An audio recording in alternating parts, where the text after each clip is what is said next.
नमस्कार साथियों, आज के इस वीडियो में हम बात करेंगे सेंटर ऑफ मास की। सेंटर ऑफ मास किसी भी बॉडी के लिए अगर आप डिफाइन करना चाहते हैं तो सेंटर ऑफ मास वो पॉइंट होता है जहां पर बॉडी के पूरे मास को सेंटर्ड माना जा सकता है।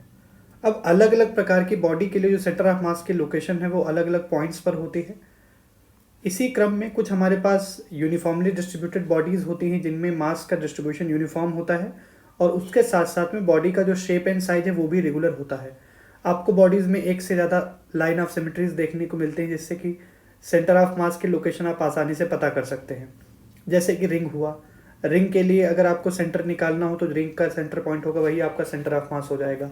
डिस्क के केस में ये भी हाईली सिमेट्रिकल बॉडी है, डिस्क के केस में जो डिस्क का सेंटर होगा वो सेंटर ऑफ मास हो जाएगा।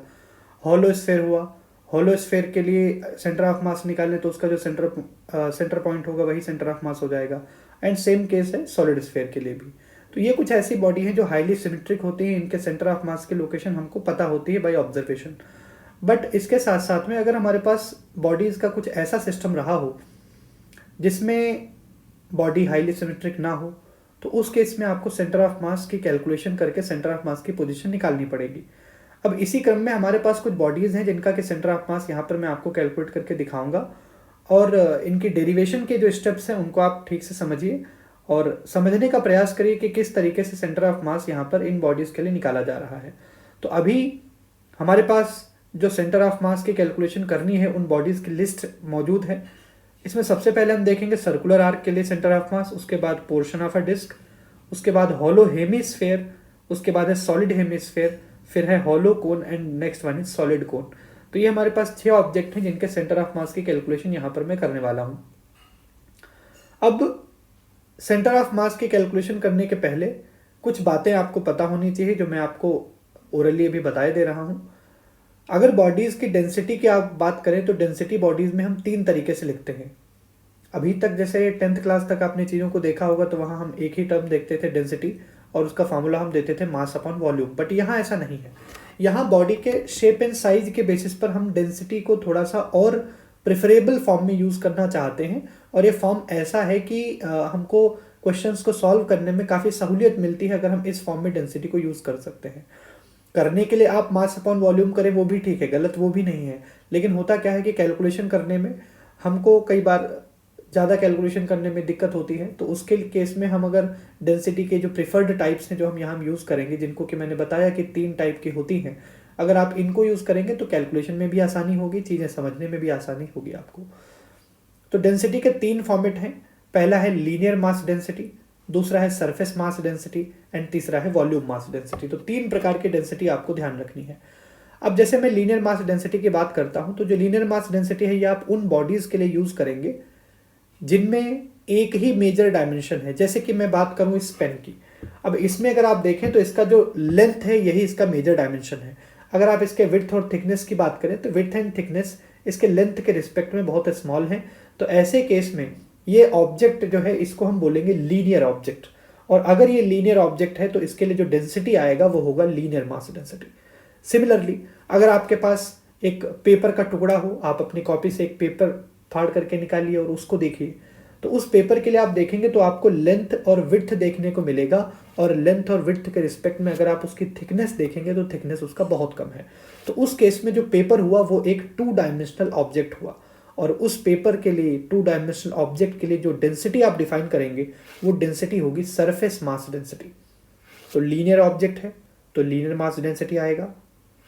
ऐसा ऑब्जेक्ट है जिसमें 2 डायमेंशंस इन्वॉल्व हैं, लेंथ या विड्थ, इस तरीके से, तो उस केस में हम यूज़ करेंगे सरफेस मास डेंसिटी। एंड जो तीसरा टर्म है वॉल्यूम मास डेंसिटी, ऐसे ऑब्जेक्ट जिनमें लेंथ विड्थ थिकनेस तीनों का ही रोल है, ऐसे ऑब्जेक्ट के लिए हम यूज़ करेंगे वॉल्यूम मास डेंसिटी, जिसको हम लिखते हैं मास अपॉन वॉल्यूम, और यही डेंसिटी हम अभी तक पढ़ते आए हैं।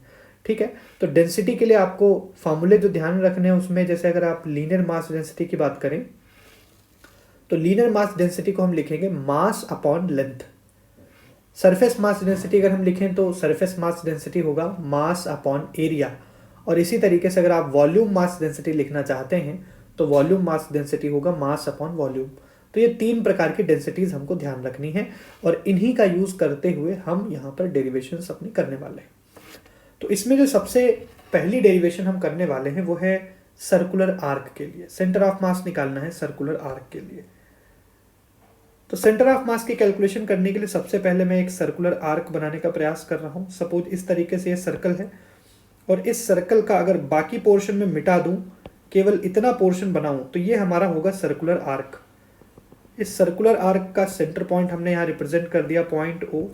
अब एक चीज देखिए, अगर आप इस सर्कुलर आर्क को देखें तो इसमें एक ऐसी लाइन ड्रॉ करी जा सकती है जो कि इसको दो इक्वल हाफ में डिवाइड करेगी। तो जो है रेड कलर से मैंने लाइन बनाई है, ये लाइन इस सर्कुलर आर्क को दो पोर्शन में डिवाइड कर रही है। और अगर आपको किसी भी बॉडी में, किसी भी फिगर में अगर वो यूनिफॉर्मली डिस्ट्रीब्यूटेड है और उसमें आपको एक लाइन ऑफ सिमेट्री मिलती है, तो आपको पता होना चाहिए कि जो सेंटर ऑफ मास है वो उसी लाइन ऑफ सिमेट्री पर प्रेजेंट रहेगा, लाइन ऑफ सिमेट्री पर पाया जाएगा। तो हमको एक बात यहाँ समझ आनी चाहिए कि हमारा जो सेंटर ऑफ मास है वो इसी लाइन या लाइन ऑफ सिमेट्री पर होगा। अब अगर हमारा सेंटर ऑफ मास इस लाइन ऑफ सिमेट्री पर है, तो सेंटर पॉइंट O से कितनी डिस्टेंस पर ये सेंटर ऑफ मास रहा होगा, इस डिस्टेंस का यहाँ पर हमको कैलकुलेशन करना है। सपोज ये जो आर्क दिया गया है इसका मास है m, रेडियस है r। आर्क का मास m है, रेडियस है r। तो इस तरीके से ये आर्क हमको दिया गया है और ये जो आर्क है ये सेंटर पे जो एंगल बना रहा है ये एंगल है अल्फा। सेंटर पे जो एंगल बन रहा है वो है अल्फा। तो इस केस में जब आप सेंटर ऑफ मास की कैलकुलेशन करेंगे तो सबसे पहले हम ये जो सेंटर लाइन हमने रेड कलर से बनाई है इसमें थीटा एंगल पर डी थीटा विड्थ का अगर मैं कोई छोटा सा एलिमेंट बनाने का प्रयास करूं, तो थीटा एंगल पे मैंने एक एलिमेंट बनाया है जो कि डी थीटा एंगल यहाँ पर फॉर्म कर रहा है। ये डी थीटा एंगल बनाता हुआ मैंने यहाँ पर एलिमेंट कंसिडर किया है। अब अगर ये एलिमेंट डी थीटा एंगल बना रहा है तो अगर आप इसका मास लिखना चाहें, इस एलिमेंट का मास, इसको हमने कह दिया dm। अब ये जो आर्क मैंने बनाया है इसको मैं इधर रिप्रेजेंट कर देता हूँ। तो इस तरीके से हमारे पास एलिमेंट कंसिडर करा गया है। ये एलिमेंट एंगल बना रहा है डी थीटा, रेडियस है इसका r। तो अगर आप इसका लेंथ लिखना चाहें तो जो लेंथ होगा ये होगा r इंटू डी थीटा। एक फार्मूला होता है arc length is equal to angle into radius. तो एंगल है डी थीटा, रेडियस है r। तो जो आर्क लेंथ आपको मिल जाएगा, this arc length will be r into d theta, this is arc length. अब मास इसका हमने यहाँ पर dm रिप्रेजेंट कर रखा है। तो अगर आप इसमें डेंसिटी की बात करें तो कौन सा वाला डेंसिटी आएगा, क्योंकि ये जो आर्क है इसमें यहाँ पर ये जो आर्क है इसी में मास डिस्ट्रीब्यूटेड है। तो यहाँ पर एलिमेंट हमारा लीनियर है तो डेंसिटी भी जो आएगा वो होगा लीनियर मास डेंसिटी। तो अगर मैं यहाँ पर लीनियर मास डेंसिटी को डिफाइन करूँ, सो लीनियर मास डेंसिटी रिप्रेजेंट करते हैं इसको लैम्डा से और ये होगा mass upon length. Linear mass density हो जाएगा मास अपॉन लेंथ। तो ये जो आर्क है इसका मास हमने मान लिया है m, तो ऊपर न्यूमरेटर में हम पुट कर देंगे m अपॉन लेंथ कितना है। ये जो पूरी आर्क है इसका लेंथ कितना आएगा, तो देखिए सेंटर पे एंगल है अल्फा, रेडियस है r। तो आर्क लेंथ आपको मिल जाएगा r इंटू अल्फा। तो आर्क लेंथ हमारा हो जाएगा r इंटू अल्फा। इस तरीके से हमने लीनियर मास डेंसिटी लैम्डा लिख लिया। अभी जो लैम्डा है अगर इसको मैं डिफरेंशियल फॉर्म में इस पर्टिकुलर एलिमेंट के लिए लिखना चाहूँ, इस एलिमेंट का मास यहाँ पर दिया गया है dm और इसकी जो लेंथ है ये है r d थीटा। तो अगर इसके टर्म में मैं लिखना चाहूँ तो लैम्डा को मैं लिख सकता हूँ dm बाई dl। अब लैम्डा का वैल्यू हम पहले ही लिख चुके हैं, ये है m upon r alpha and dm हमें निकालना है। और ये जो एलिमेंट है इस एलिमेंट की लंबाई है r इंटू डी थीटा। तो ये वैल्यू आप नीचे यहाँ पर dl की जगह पुट कर दीजिए, तो ये आ जाएगा r into d theta. Capital R से कैपिटल R कैंसिल आउट, यहाँ से हमको dm मिल जाएगा m by alpha into d theta. ये हमने इस एलिमेंट का मास निकाल लिया जो कि एलिमेंट यहाँ हमने कंसीडर कर रखा है। इस पर्टिकुलर एलिमेंट का यहाँ से मास हमने कैलकुलेट कर लिया है, dm का वैल्यू हमने निकाल लिया है। अब सेंटर ऑफ मास की कैलकुलेशन इस पर्टिकुलर केस में हमको करनी है। तो सेंटर ऑफ मास के लिए हम लिखेंगे xcm is equal to integration dm into x upon में इंटीग्रेशन dm। इसमें वैल्यू पुट करेंगे। सो dm का वैल्यू मुझे मिला है m by alpha into d theta into, साथ में मैंने x लिख रखा है, अपॉन में इंटीग्रल dm मतलब m by alpha into d theta. इस तरीके से मैंने ये पुट कर दिया। तो सेंटर ऑफ मास के लिए हमने फार्मूला यूज़ किया है integration dm into x upon में इंटीग्रेशन dm और मैंने यहाँ पर वैल्यूज़ भी पुट कर दी हैं। अब इसमें अगर कैलकुलेशन करेंगे आप तो क्या क्या वैल्यूज़ हमको देखने को मिलेंगी उसकी हम यहाँ पर बात करने वाले हैं। तो यहाँ इस पर्टिकुलर केस में अगर आप x का वैल्यू निकालना चाहते हैं तो इस x का वैल्यू देखिए यहाँ से निकालेंगे हम लोग। रेडियस आर्क का r दिया गया है, तो इसको अगर आप यहाँ पर रिप्रेजेंट करना चाहें तो ये है रेडियस r, ये पूरा रेडियस है r। r को अगर मैं रिजॉल्व करूँ तो ये डिस्टेंस आएगा r cos थीटा, ये डिस्टेंस है r cos थीटा, और जो हाइट हमको मिल रही है ये है r sin थीटा, इस तरीके से। तो जो हमने ये एलिमेंट कंसीडर किया, अगर मैं इसके कोऑर्डिनेट लिखना चाहूँ तो ये आ जाएंगे r cos theta comma r sin theta. यहाँ पर हम x एक्सिस इस साइड मान रहे हैं और y एक्सिस को हम यहाँ ऊपर की तरफ अज्यूम करके चल रहे हैं, कुछ इस तरीके से। तो जो कोऑर्डिनेट मिले हैं इस पॉइंट के आए हैं r cos theta comma r sin theta. So x coordinate का वैल्यू कितना मिला है, this is r cos theta. तो ये वैल्यू हम यहाँ नीचे पुट करेंगे, तो यहाँ आ जाएगा m बाई अल्फ़ा, ऊपर कॉमन है बाहर आ जाएगा, अंदर x की जगह पर हम पुट कर देंगे r cos थीटा, साथ में d theta upon m by alpha नीचे से भी बाहर आ गया, और साथ में बचा इंटीग्रेशन d थीटा। अब लिमिट कहाँ से पुट करेंगे, तो देखिए ज़रा, यहाँ जो हमने आर्क कंसीडर करी है इस तरीके से आर्क है, ये हमारा सेंटर लाइन है, ये सेंटर पे आर्क एंगल बना रही है अल्फ़ा। तो अगर आप एंगल निकालना चाहते हैं तो नीचे जो एंगल बनेगा ये आएगा माइनस अल्फ़ा बाई टू, ऊपर की तरफ जो एंगल बनेगा ये आएगा प्लस अल्फ़ा बाई टू। तो लिमिट जो हमारी पुट होगी आएगा माइनस अल्फ़ा बाई टू से प्लस अल्फ़ा बाई टू, और नीचे भी आएगा माइनस अल्फ़ा बाई टू से प्लस अल्फ़ा बाई टू। तो m बाई अल्फ़ा से m by alpha cancel out, ऊपर अगर हम इंटीग्रेट करें तो r तो बाहर आ जाएगा, कॉस थीटा का इंटीग्रेशन हमको मिल जाएगा साइन थीटा, लिमिट आ जाएगा माइनस अल्फ़ा बाई टू से प्लस अल्फ़ा बाई टू, और अपॉन में डी थीटा का इंटीग्रेशन हो जाएगा थीटा, और इसको इंटीग्रेट करेंगे माइनस अल्फ़ा बाई टू से प्लस अल्फ़ा बाई टू। तो इसमें अगर वैल्यूज़ हम पुट करें तो वैल्यू आएगा कैपिटल R, अपर लिमिट डालेंगे तो sine alpha by two minus sine minus alpha by two, ये हमने न्यूमरेटर वाला जो पार्ट था इसमें हमने लिमिट पुट करी है, अपॉन में थीटा की जगह लिमिट पुट करें तो आएगा plus alpha by two minus minus alpha by to. तो ये जो वैल्यू सॉल्व होके आएगा ये आएगा r sine alpha by two. अब ये साइन माइनस थीटा ना, ये भी माइनस साइन थीटा होता है, तो अंदर से माइनस बाहर आ जाएगा तो प्लस हो जाएगा, और ये भी आ जाएगा r sine alpha by two, और अपॉन में हमको मिल जाएगा अल्फ़ा। तो इसको अगर हम लिखना चाहें तो it will B 2r sign alpha by two upon alpha. अगर इस 2 को नीचे पहुंचा दे तो फार्मूला जो हमको मिलेगा XCM के लिए आया है r sine alpha by two upon में अल्फ़ा बाई टू। तो आर्क के लिए जो सेंटर ऑफ मास का फार्मूला हमको लर्न करके रखना है वो है r sine alpha by two upon में अल्फ़ा बाई टू। ये सेंटर ऑफ मास का फार्मूला है किसी भी सर्कुलर पोर्शन ऑफ आर्क के लिए। अब इस फार्मूले का अगर हम यूज़ करना चाहें और इस फार्मूले का यूज़ करके कुछ स्टैंडर्ड केसेस हैं उनके लिए सेंटर ऑफ मास अगर लिखें तो कैसे लिखा जाएगा। सपोज फर्स्ट पार्ट देखते हैं। सपोज इस तरीके से हमको दिया गया है, एक सेमी सर्कुलर पोर्शन बना लेते हैं।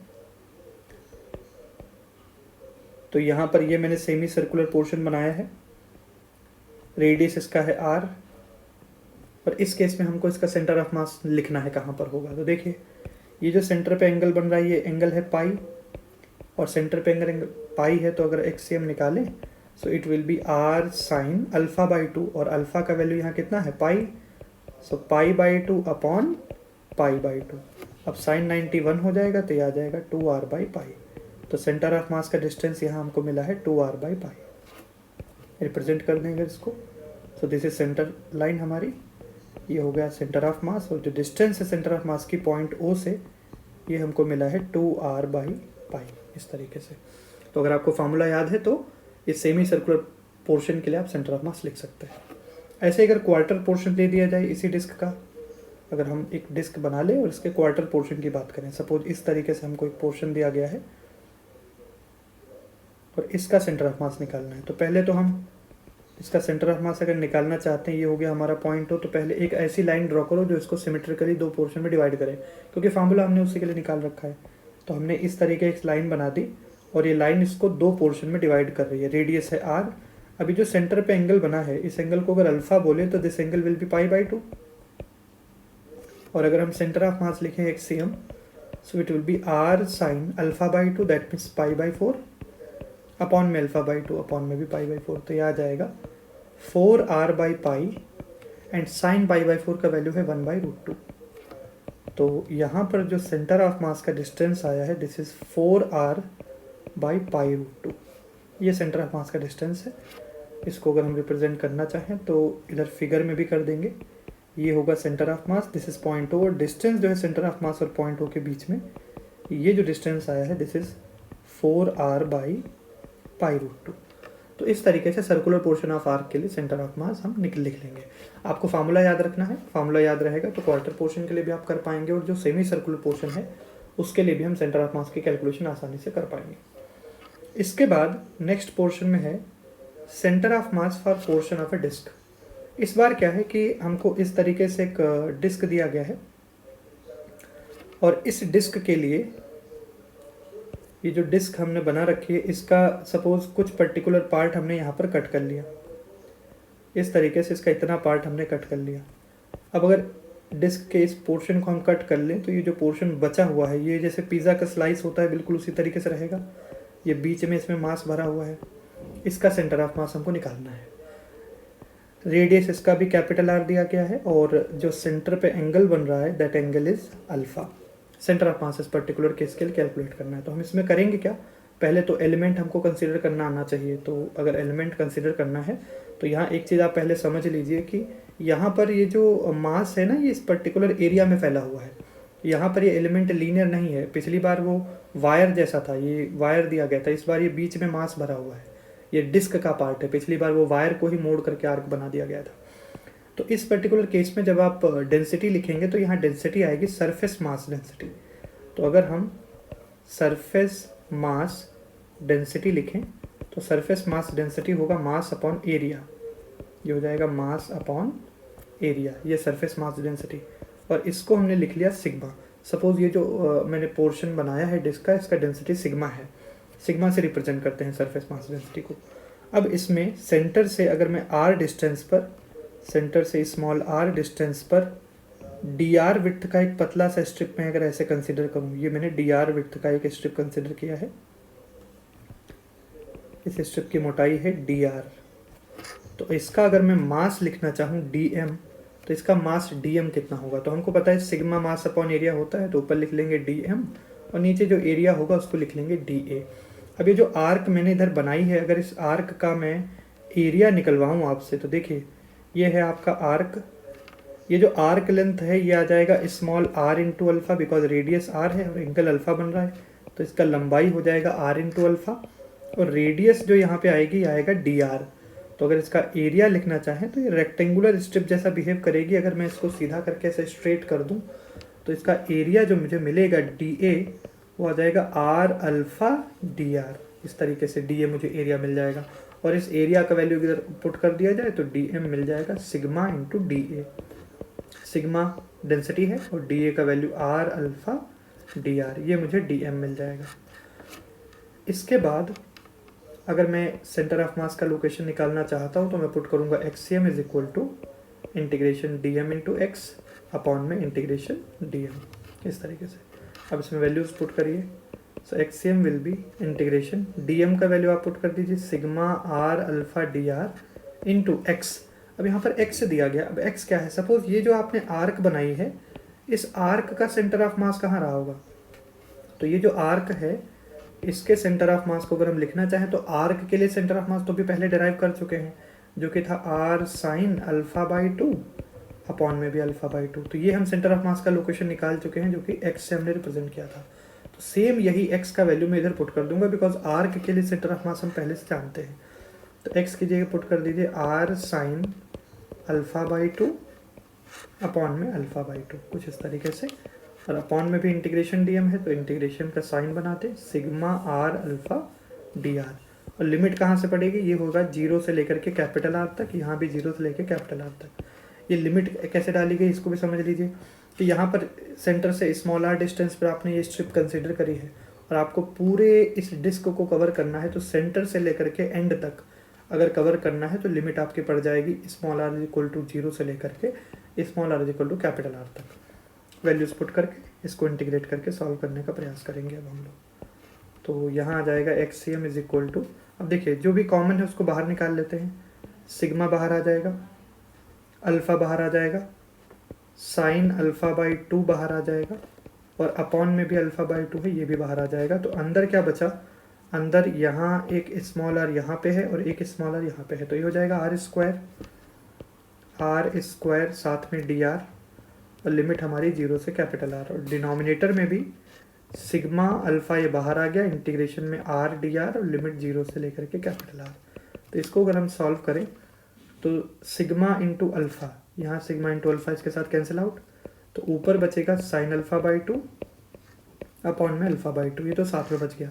ऊपर आर स्क्वायर का इंटीग्रेशन करें तो आ जाएगा आर क्यूब बाई 3, और लिमिट हमारा 0 से कैपिटल आर, और नीचे स्मॉल आर है, इसका इंटीग्रेशन करेंगे तो आर स्क्वायर बाई 2, और लिमिट हमारा 0 से कैपिटल आर। तो वैल्यूज़ अगर पुट करें तो आ जाएगा capital R cube by 3 into sine alpha by 2, और अपॉन में capital R square by 2 into alpha by 2। तो यहाँ से आर स्क्वायर से आर क्यूब में दो आर चले जाएंगे, एक आर बचेगा, और एक 2 को भी ऊपर पहुँचा देते हैं तो आएगा 2/3 r sine alpha by 2 upon में अल्फ़ा बाई 2। तो यहाँ पर इस 2 को मैंने ऊपर पहुँचा दिया, तो ये 2/3 हो गया, यहाँ ये आर बचा रह गया, और ये sign alpha by 2 by alpha by 2 ये अलग से आ गया। तो सेंटर ऑफ मास का फार्मूला जो मुझे मिला है XCM, इसको अगर हम इधर लिख लें तो XCM will be 2/3 r sine alpha by 2 upon में भी अल्फ़ा बाई 2, ये हमको सेंटर ऑफ मास का फार्मूला मिला है। और आर्क का जो फार्मूला है, डिस्क का फार्मूला, उसमें मेजर डिफरेंस यही है कि डिस्क के फार्मूले में एक 2/3 का फैक्टर एक्स्ट्रा आया है जो कि आर्क में नहीं था, तो ये आपको ध्यान रखना है। अब इसी चीज़ का यूज़ करके सपोज हमको सेमी सर्कुलर पोर्शन दे दिया जाए डिस्क का, सपोज इस तरीके से सेमी सर्कुलर पोर्शन दिया गया है डिस्क का, और इसके सेंटर ऑफ मास की लोकेशन पता करनी है, तो सीधे सीधे फार्मूला लगा के कर सकते हैं। पहले एक सेंटर लाइन ड्रॉ कर लीजिए जो इसको 2 पोर्शन में डिवाइड करे, ये इसका सेंटर हो गया, सेंटर ऑफ मास यहाँ कहीं होगा। अब ये जो डिस्टेंस है x से हम इसको रिप्रेजेंट कर रहे हैं, ये x कितना रहा होगा इसका वैल्यू चाहिए, तो x के लिए फार्मूला लगाइए 2/3 आर साइन अल्फ़ा बाई 2। अब यहाँ अल्फ़ा ये सेंटर पे एंगल कितना बन रहा है, ये एंगल बन रहा है पाई, तो साइन पाई बाई 2 अपॉन में भी पाई बाई 2, तो ये आ जाएगा x का वैल्यू 2r/3 इंटू साइन 90 तो 1 हो गया, और अपॉन में पाई बाई 2 है तो पाई नीचे रह जाएगा, 2 ऊपर पहुँच जाएगा, तो ये आ जाएगा 4r/3 पाई। तो ये जो डिस्टेंस आएगा x का वैल्यू, जो यहाँ पर सेंटर ऑफ मास का डिस्टेंस है पॉइंट 2 से, ये डिस्टेंस हमको मिल जाएगा 4r/3 पाई, कुछ इस तरीके से। तो ये है डिस्क का जो पोर्शन दिया है उसके लिए सेंटर ऑफ मास। इसी तरीके से सपोज हमको क्वार्टर पोर्शन दे दिया जाए डिस्क का, सपोज इस तरीके से, और ये सेंटर पे एंगल बना रहा है 90 डिग्री, तो यहाँ पर अल्फ़ा का वैल्यू जो है वो 90 डिग्री, तो यहाँ भी एक सेंटर लाइन ड्रॉ करें, और जो ये सेंटर लाइन है इसको 2 इक्वल पोर्शन में डिवाइड कर रही, तो ये पॉइंट O हो गया, ये हो गया हमारा सेंटर ऑफ मास। और पॉइंट O से अगर सेंटर ऑफ मास का डिस्टेंस लिखें तो इसको हमने कह दिया x, and it will be r sine 2/3 r sine pi by 4 upon में पाई बाई 4, तो यहाँ आएगा 8r/3 and sign pi by 4 का वैल्यू 1/√2, सो 3/√2, तो x का वैल्यू आएगा 8r डिवाइडेड बाई 3√2। ये हमको सेंटर ऑफ मास का डिस्टेंस इसमें मिल जाएगा। तो ये हमने कैलकुलेट करा है डिस्क का जो पोर्शन दिया था उसके लिए सेंटर ऑफ मास। इसके बाद थर्ड पोर्शन में हमसे कहा जा रहा है centre of mass for hollow hemisphere. Hollow hemisphere पहली बात तो यही, हेमिस्फेयर है तो स्फेयर का आधा पोर्शन है, वो समझ आना चाहिए। दूसरी चीज़ ये कि होलो हेमिस्फेयर में इसके अंदर मास नहीं है, सारा का सारा मास इसके सरफेस पर फैला हुआ है, और अगर मास सरफेस पर फैला हुआ है तो जो डेंसिटी होगी वो आएगी सरफेस मास डेंसिटी। पहली चीज़ तो यही सबको समझनी चाहिए। तो यहाँ पर अगर हम होलो हेमिस्फेयर की बात करें तो ये रहा हमारा होलो हेमिस्फेयर इस तरीके से,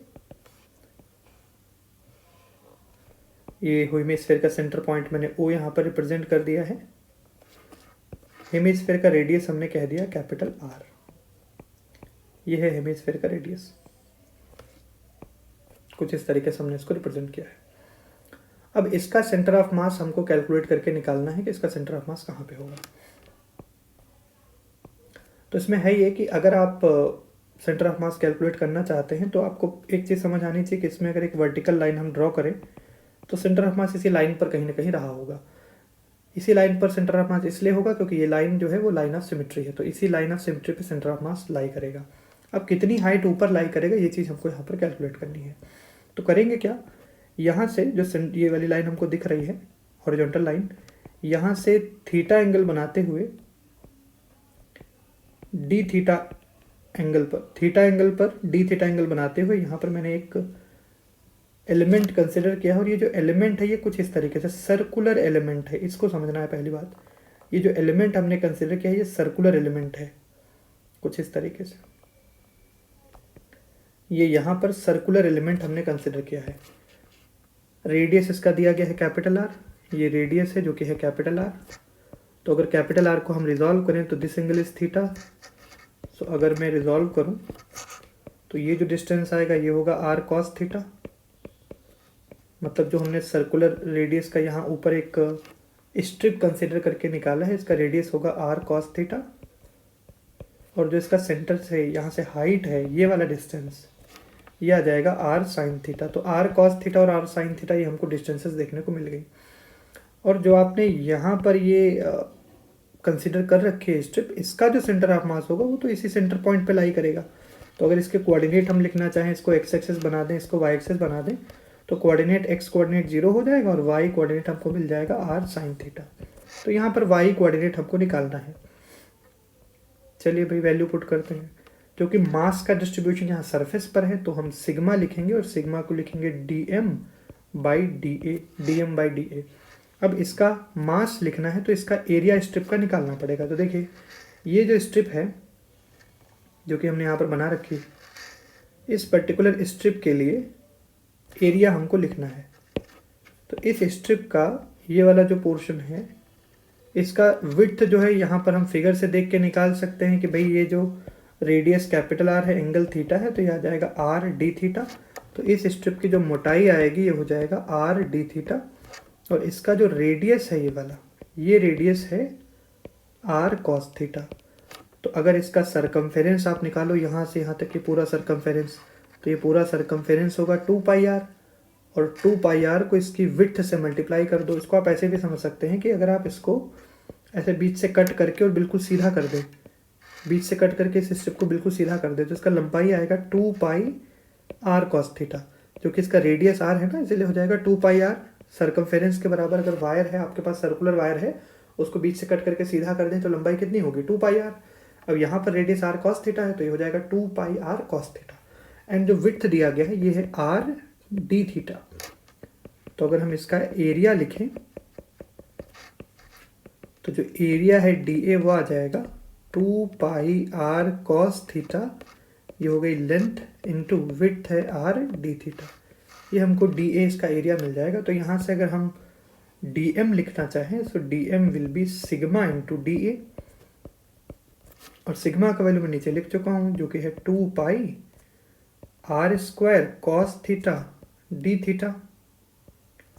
और सिग्मा मेरे साथ में आ जाएगा, डी ए का वैल्यू मैंने लिख लिया है और सिग्मा सरफेस मास डेंसिटी है। तो ये मुझे डी एम मिल गया। अब डी एम मिलने के बाद सीधे सीधे फार्मूला लगाना है। इसमें एक्ससीएम निकालने की नीड है नहीं क्योंकि सेंटर ऑफ मास इसी वर्टिकल लाइन पे है, तो एक्ससीएम निकालने की नीड है नहीं। हमको केवल हाइट निकालनी है, सेंटर ऑफ मास कितनी हाइट पर रहा होगा। तो यहाँ पर हम कैलकुलेट करेंगे वाई सी एम। तो वाई सी एम हम लिखेंगे, y c m is equal to integration d m into y upon में इंटीग्रेशन डी एम। और लिमिट पड़ेगा कहाँ से कहाँ तक, भाई लिमिट का देख लीजिए एक बार कि ये जो स्ट्रिप है ये इधर वाला पोर्शन भी कवर कर रही है और इधर वाला। हमको चाहिए कि यहाँ से लेकर के यहाँ तक पूरा कवर हो जाए। तो एंगल थीटा का वेरिएशन हम करेंगे यहाँ 0 डिग्री से लेकर के, थीटा का वेरिएशन हम करेंगे 0 से लेकर के और ऊपर ये 90 तक, कि ऐसी पतली पतली स्ट्रिप्स जब कवर होंगे तो यहाँ तक पूरा कवर हो जाएगा तो पीछे वाला अपने आप आ जाएगा। तो लिमिट पड़ेगी 0 से लेकर के 90, ये पूरा एंगल। इस पूरे एंगल को अगर आप कवर कर लेंगे तो इधर वाला पार्ट कवर्ड हो जाएगा और पीछे वाला अपने आप कवर हो जाएगा। तो लिमिट हमारी 0 से π/2। तो नीचे 0, ऊपर π/2, यहाँ भी 0, यहाँ π/2। चलिए वैल्यूज पुट करते हैं। इंटीग्रेशन डीएम का वैल्यू क्या निकाला था, sigma into 2 pi r square cos theta d theta. Sigma into 2 pi r square cos theta d theta. और वाई मतलब सेंटर ऑफ मास का वाई कोऑर्डिनेट। तो ये जो स्ट्रिप है इसका सेंटर ऑफ मास जो है ये ऊपर लाई कर रहा है और इसका वाई कोऑर्डिनेट है आर साइन थीटा। तो वाई की जगह पड़ जाएगा आर साइन थीटा। तो वाई की जगह पड़ जाएगा r sine theta upon integration dm, that means sigma into 2πr² cos theta d theta. और लिमिट 0 से π/2 नीचे भी और 0 से π/2 ऊपर भी। अब इसको सॉल्व करना है हमें। तो ऊपर से जो चीज़ें कांस्टेंट हैं उनको इंटीग्रेशन के बाहर निकालेंगे, जैसे सिग्मा इंटू 2π इंटू r² और r ये हो जाएगा r³ और अंदर बचेगा साइन थीटा कॉस थीटा और साथ में है डी थीटा। अपॉन में सिग्मा बाहर आ जाएगा, 2π बाहर आ जाएगा, r² बाहर आ जाएगा, सिग्मा 2πr², अंदर बचा कॉस थीटा डी थीटा और कॉस थीटा का इंटीग्रेशन होता है साइन थीटा और लिमिट हम पुट कर देंगे 0 से π/2। तो सिग्मा 2πr² ये तो कैंसिल आउट हो जाएगा, एक r केवल बचेगा ऊपर।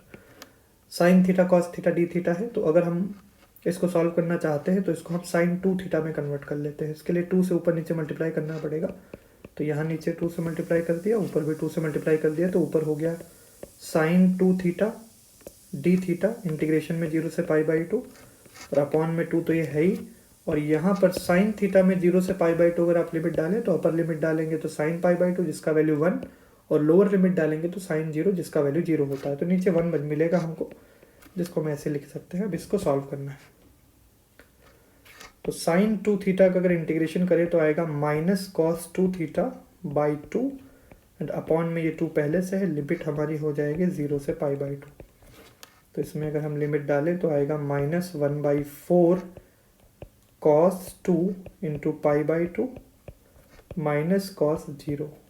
तो ये बनेगा -1/4 कॉस 2 इंटू पाई, 2 से 2 कैंसिल आउट, बचा कॉस पाई। कॉस पाई का वैल्यू होता है -1, माइनस कॉस 0 का वैल्यू 1। तो यहाँ पे आएगा -1/4 इंटू -2 माइनस माइनस प्लस, ये आ जाएगा।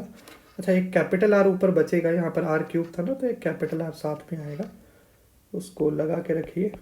Capital R, just a minute, इधर मल्टीप्लाई कर देता हूँ मैं, क्योंकि कैपिटल आर ऊपर एक बचा रहेगा। तो ये आ जाएगा r/2। तो सेंटर ऑफ मास में जो वाई सेम हमको मिला है इस हॉलो हेमिस्फेयर के लिए, वो आया है r/2। तो इसको याद रखेंगे हम कि अगर हमको हॉलो हेमिस्फेयर दिया गया हो जिसका कि रेडियस कैपिटल आर है, अगर रेडियस कैपिटल आर है तो इस पॉइंट ओ से इसका सेंटर ऑफ मास ऊपर लाई करेगा और ये जो सेंटर ऑफ मास का डिस्टेंस है ये आएगा r/2। ये हॉलो हेमिस्फेयर के लिए है। सिमिलर डेरिवेशन करनी है सॉलिड हेमिस्फेयर के लिए। देखिए, अब चूंकि हॉलो की डेरिवेशन हम कर चुके हैं इसलिए सॉलिड वाली डेरिवेशन और इजी हो जाएगी। तो ये हमारे पास सॉलिड हेमिस्फेयर है, this is the centre point O. तो यहाँ से इसमें हम क्या करेंगे, स्मॉल r डिस्टेंस पर इस तरीके से हमने एक हॉलो हेमिस्फेयर कट कर लिया। जैसे ये पूरा सा सॉलिड था, इस सॉलिड में से एक पतला सा मैंने हॉलो हेमिस्फेयर कट कर लिया। अब चूंकि यहाँ पर सॉलिड हेमिस्फेयर है तो वॉल्यूम में मास फैला हुआ है, तो जो डेंसिटी आएगी वो भी वॉल्यूम मास डेंसिटी होगी, दैट मीन्स रो रहा होगा। और रो को मैं लिख सकता हूँ dm/dv। Volume mass density rho को मैं लिख लिया यहाँ पे dm/dv। अब इसका वॉल्यूम निकालना है, बस केवल यही एक इम्पॉर्टेंट काम है, बाकी चीज़ें आसान है। इसका वॉल्यूम कितना आएगा, चलिए निकालते हैं भाई वॉल्यूम।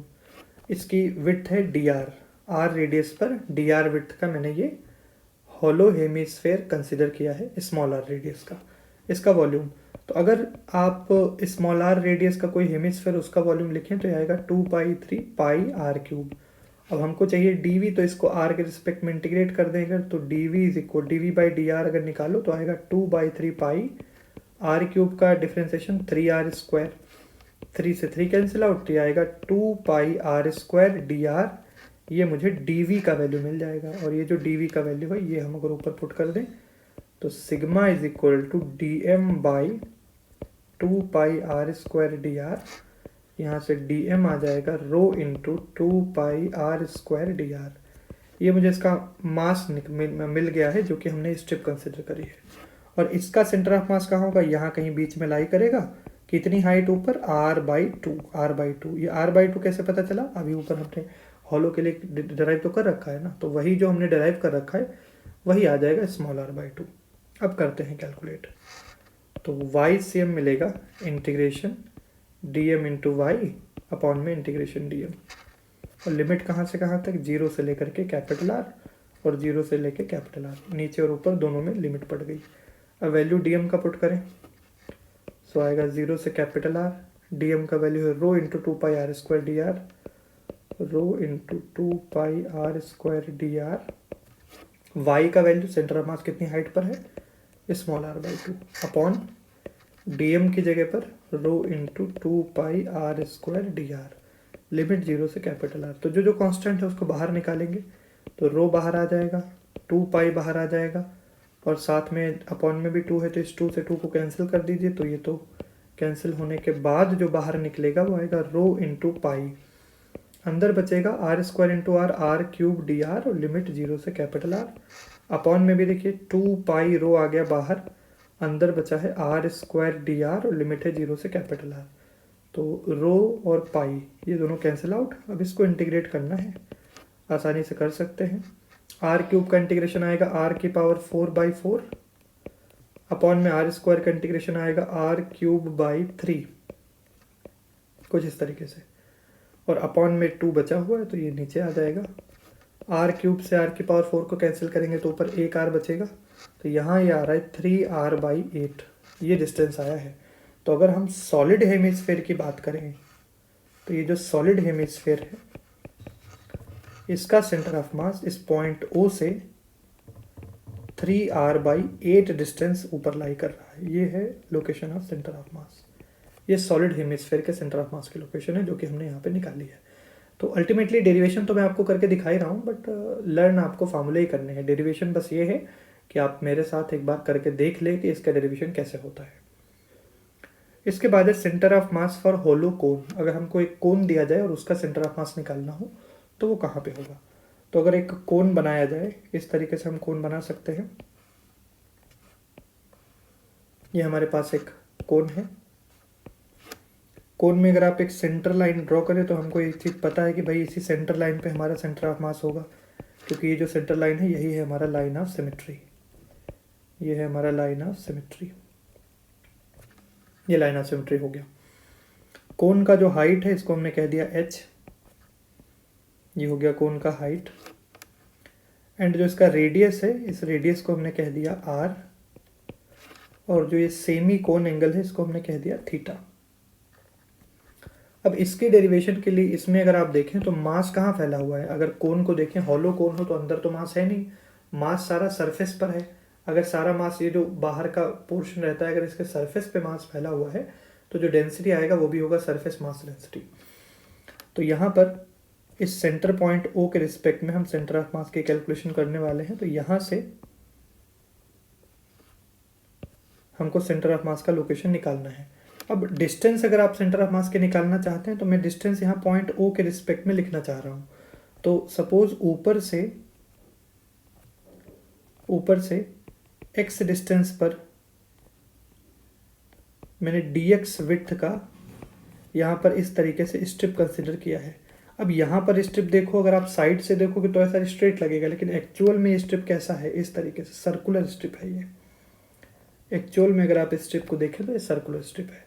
और इसका रेडियस कितना आएगा, अगर ये वाला रेडियस अगर हम निकालें r, तो इस रेडियस का वैल्यू क्या आएगा उसको भी निकाल के देखते हैं। ये रेडियस है हमारा स्मॉल r हमने कह दिया, और स्मॉल r का वैल्यू हम निकालेंगे। तो अगर ट्रायंगल देखो आप, ये ट्रायंगल्स हमारे सिमिलर ट्रायंगल्स हैं, तो इसमें मैं लिख सकता हूँ tan थीटा। अगर आप इसमें लिखना चाहो इन दोनों ट्रायंगल्स में, तो tan थीटा हमें मिलेगा, बड़े वाले ट्रायंगल में अगर tan थीटा लिखो तो आएगा r/h, ये परपेंडिकुलर डिस्टेंस r और ये डिस्टेंस h। तो बड़े वाले ट्रायंगल में तो आएगा, ये आएगा r और ये आएगा h, r/h। और छोटे वाले ट्रायंगल में आएगा स्मॉल r/x, ये आ जाएगा स्मॉल r/x। तो रेडियस मिल जाएगा कैपिटल RX/h। ये हमको इसका रेडियस मिल गया कुछ इस तरीके से। और इसका विड्थ हमने कंसिडर किया है dx, तो ये जो विड्थ है ये है dx। तो अगर इसका एरिया लिखना हो हमें, तो इसका एरिया हम लिख सकते हैं dA, जो कि होगा 2 पाई r इंटू इसका विड्थ जो कि है dx, तो 2 pi r into dx। Value put कर दें, 2 पाई आर की जगह पे rx बाई एच और साथ में dx। तो सिग्मा हमने बताया था सरफेस मास डेंसिटी हो, तो सिग्मा को लिख सकते हैं मास अपॉन एरिया, तो dm बाई da। तो dm मिल जाएगा sigma into da। So dm will be, sigma का वैल्यू पुट कर दें, 2 pi r x by h into dx और साथ में इंटू में सिग्मा भी बना रहेगा क्योंकि सिग्मा के टर्म में ही हम मास लिख रहे हैं। अच्छा, ये जो हमने स्ट्रिप कंसिडर करी है इसका सेंटर ऑफ मास तो इसी पॉइंट पे लाई करेगा, ऊपर से x डिस्टेंस नीचे।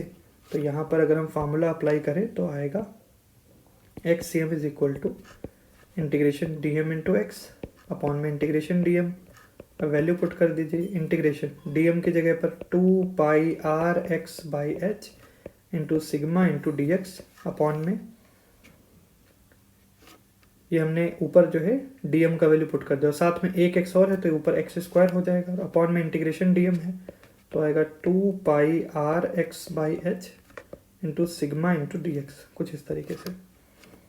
अब इसके केस में अगर हम लिखना चाहें तो ये आएगा, जिसमें इंटीग्रेशन के लिमिट्स के लिए थोड़ा ध्यान से देखिएगा, यहाँ पर आप ऊपर से नीचे की तरफ एलिमेंट मान रहे हैं, तो कहाँ से कहाँ तक, ऊपर से लेकर के नीचे तक पूरा कवर हो जाए तो x की वैल्यू आप कहाँ से चेंज करेंगे, 0 से लेकर के h तक, 0 से लेकर के स्मॉल h तक हम इसको इंटीग्रेट करेंगे। So limit will be 0 to small h ऊपर भी और 0 टू स्मॉल h नीचे भी। अब जो चीज़ें कॉमन हैं उनको कैंसिल कर सकते हैं, जैसे 2 pi r by h, 2 pi r by h ऊपर नीचे दोनों में आ रहा है, सिग्मा ऊपर नीचे दोनों में आ रहा है, आप कॉमन लेकर के कैंसिल कर दें, मैंने अंदर ही कर दिया है, कोई फर्क नहीं पड़ता उससे।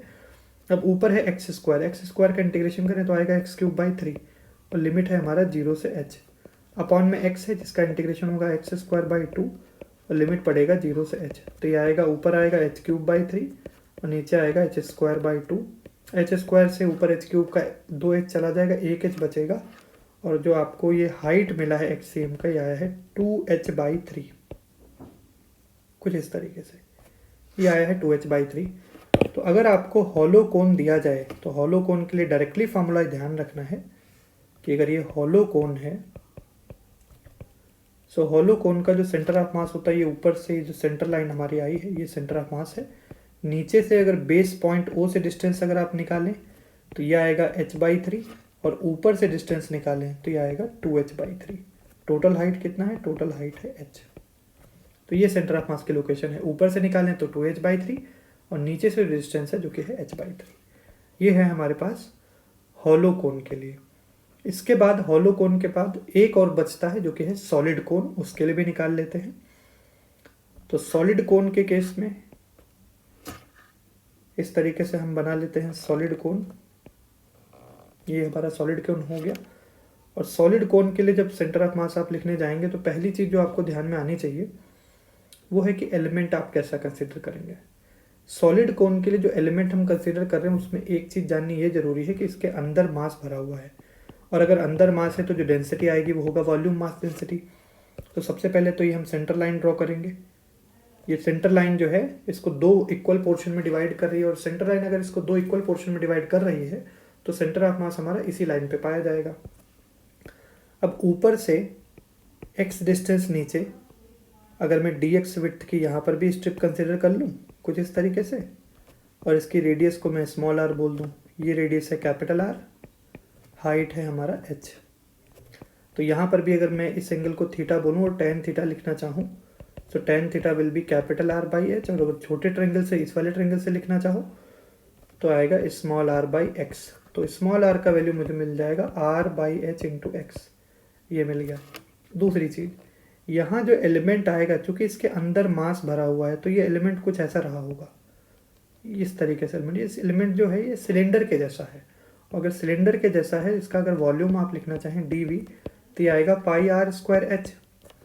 अब इसकी विड्थ जो है ये विड्थ हमने dx मानी है तो ये हाइट की जगह dx पड़ जाएगा, तो वैल्यू पुट करते हैं। सो dv मिलेगा पाई, इसका जो रेडियस है ये है स्मॉल r जो कि वैल्यू उसका मैं ऊपर लिख चुका हूँ r by h into x.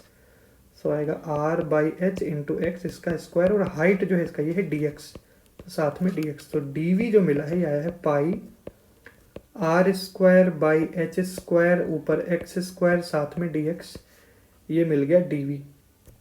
ये वॉल्यूम लिख लिया डी वी।